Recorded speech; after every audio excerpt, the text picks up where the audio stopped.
Hasil sebuah survei menunjukkan bahwa hampir 90% penduduk Indonesia sudah memiliki antibodi COVID-19. Hal ini diungkapkan juru bicara Satgas Penanganan COVID-19, Prof. Wiku Adhisa Smito.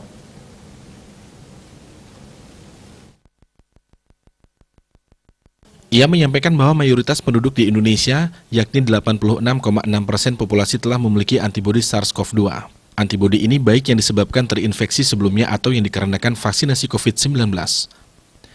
Data ini berdasarkan hasil serosurvei yang dilakukan pada sebagian wilayah yaitu 100 kabupaten kota, baik pada wilayah aglomerasi maupun non-aglomerasi sepanjang November hingga Desember 2021.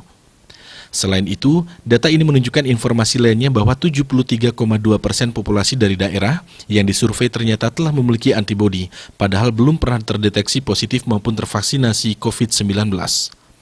Di samping itu, tahun yang baru ini juga merupakan babak baru dalam penanganan pandemi COVID-19 di Indonesia.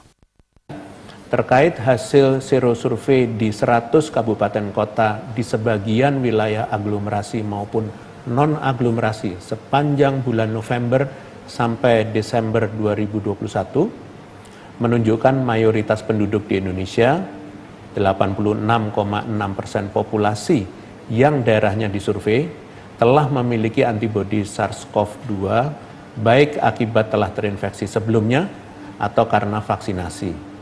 Dan 73,2% populasi dari daerah yang disurvei ternyata memiliki antibodi padahal belum pernah terdeteksi positif maupun tervaksinasi COVID-19. Mengingat pandemi adalah masalah global, tingginya tingkat penularan di berbagai negara di luar Indonesia dapat meningkatkan potensi munculnya varian-varian lain yang pada akhirnya dapat menyebar tanpa mengenal batas negara dan wilayah. Indonesia juga perlu untuk terus berperan dalam kerjasama global penanganan pandemi. Pandemi tidak akan berakhir apabila perlindungan terhadap virus COVID-19 belum merata di dunia.